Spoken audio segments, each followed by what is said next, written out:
Hello and welcome to another edition of Peak Life. I'm Elizabeth Vaughn, and today we're talking tolls.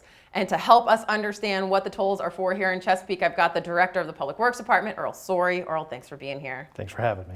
So, not the most popular topic to discuss, tolls, but they're necessary for so many of our facilities. So, you're in the studio today because there is an actual increase coming up. So, let's jump right into that. What's the increase?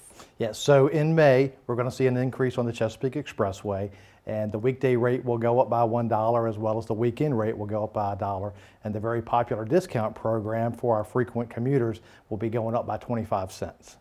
Now, here in Chesapeake, we do have a couple different toll facilities. Not all of them are city run. The South Norfolk Jordan Bridge is a toll facility not run by the city. We've got the Veterans Bridge and the Chesapeake Expressway? That is correct. So we are the only city in the Commonwealth of Virginia to own and operate our own toll roads.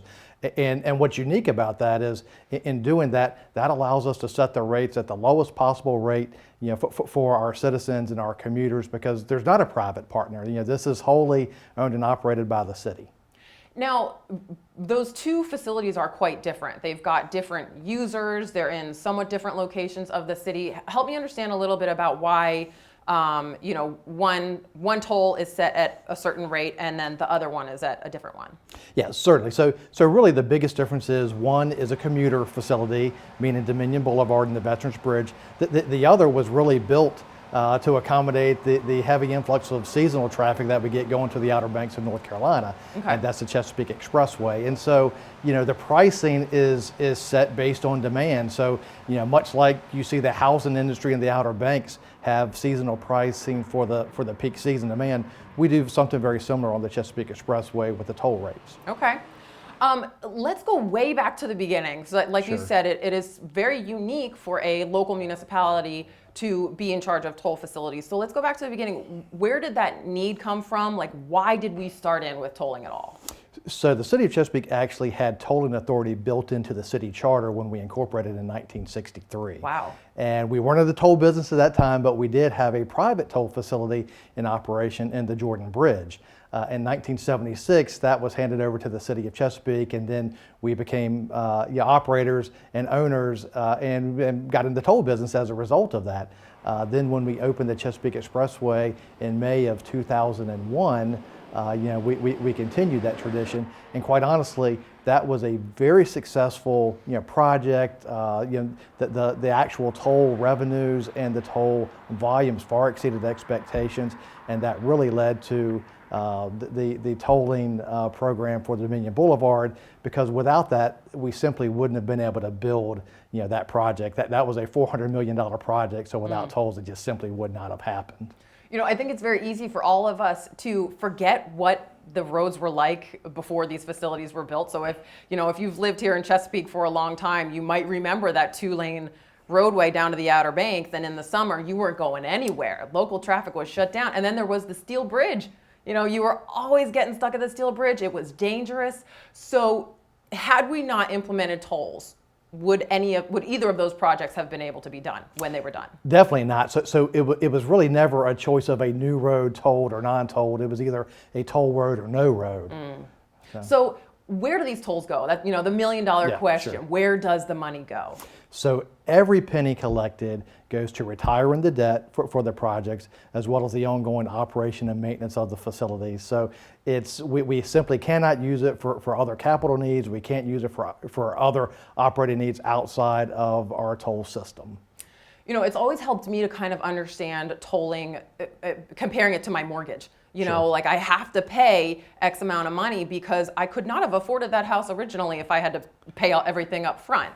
So I've got to pay that debt, and then all of the money with that goes into the house or it goes into the toll. So it's not lining anybody's pockets. We're not talking about a private entity getting any extra windfall from this. And much like your house, there's a lot of routine maintenance that needs to happen, but there's also larger maintenance projects that have to happen. And so we're required to keep these facilities in a state of good repair, and things like repaving are very expensive. And so, the tolls accumulate towards those major projects as well.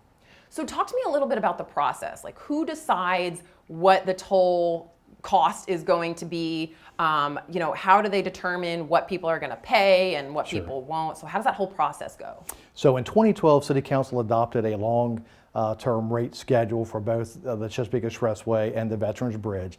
And that was really arrived at based on traffic projections, historical data. The consultants, we have a traffic and revenue consultant that looks at the value of time and people's willingness to pay. We have financial advisors that look at the long-term forecasting. And because even though we have a long-term rate schedule, we simply don't follow that blindly. Every year we go back and we reevaluate and we make sure that what we're doing is appropriate. And we oftentimes revise projections. So obviously there was a COVID impact.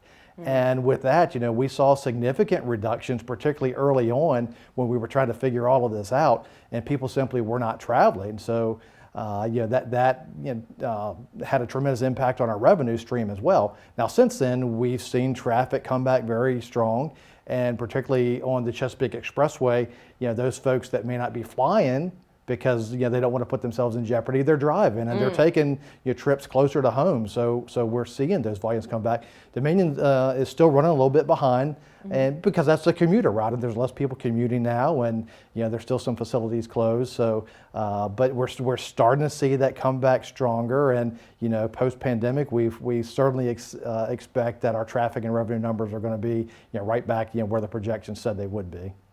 Now, another difference between those two routes, the Veterans Bridge, of course, the alternate route is a hike. You're really going to end up paying in gas and time anyway. But there is a very common alternate route for the Chesapeake Expressway.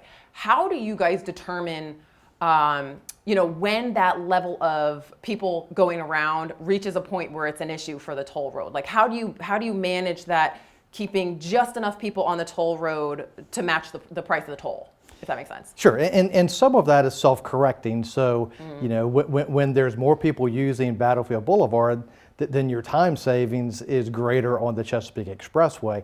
And we see that during those peak weekends, the expressway is the one that's really shouldering the traffic load. And so, where we might be doing 50,000 trips a day on the combined system of Battlefield and the expressway, the additional trips are actually on the expressway. And part of it is it's the mindset of people traveling. So when you think about taking the family to Busch Gardens, for instance, for that trip that you take a couple of times a year, you'll pay $15 or $20 to park when you get there.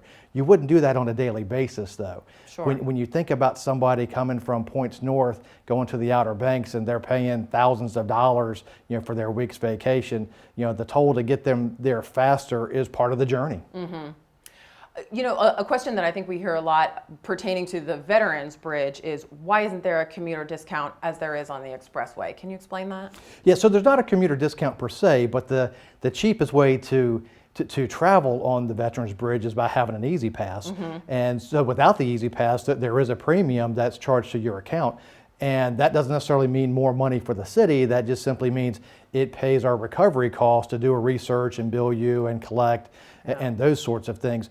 And I can say we set the overall rate on Dominion Boulevard at the absolute lowest rate for everybody. Because what happens is when you have a lower rate for some, you end up having a higher rate for others. And with it being a commuter rate, we felt that was the fairest approach. Sure. So we want people to do Easy Pass. That's the Absolutely. best way for everybody. Yeah, everybody wins. Okay, great. Yeah. Earl, what else do we need to be talking about when it comes to tolls? I know transparency is very important for you guys, and there's a lot of stuff that you provide on the website because, always that question of where's the money going, what's coming in, that always comes up. So talk to me a little bit about the transparency that you guys have with the funding.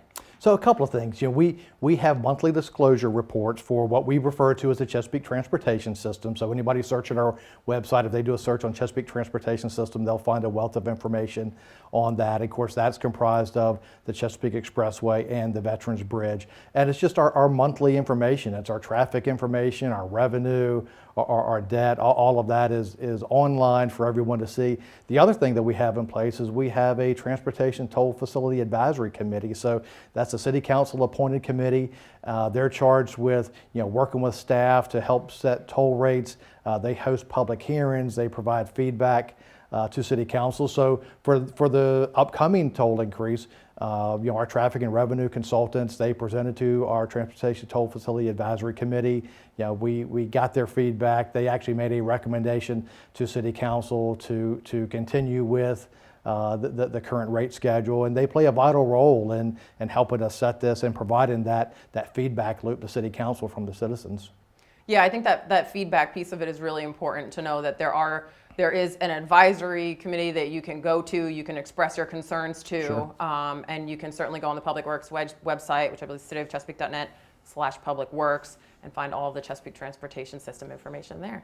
Earl, did we forget anything? I think we've got it. That's pretty good. Thank you so much for keeping us straight on tolls here in Chesapeake. We'll have you back again real soon for another Public Works topic. Great. Thanks for the opportunity. That does it for this edition of Peak Life. Thank you so much for joining us. We'll see you next time.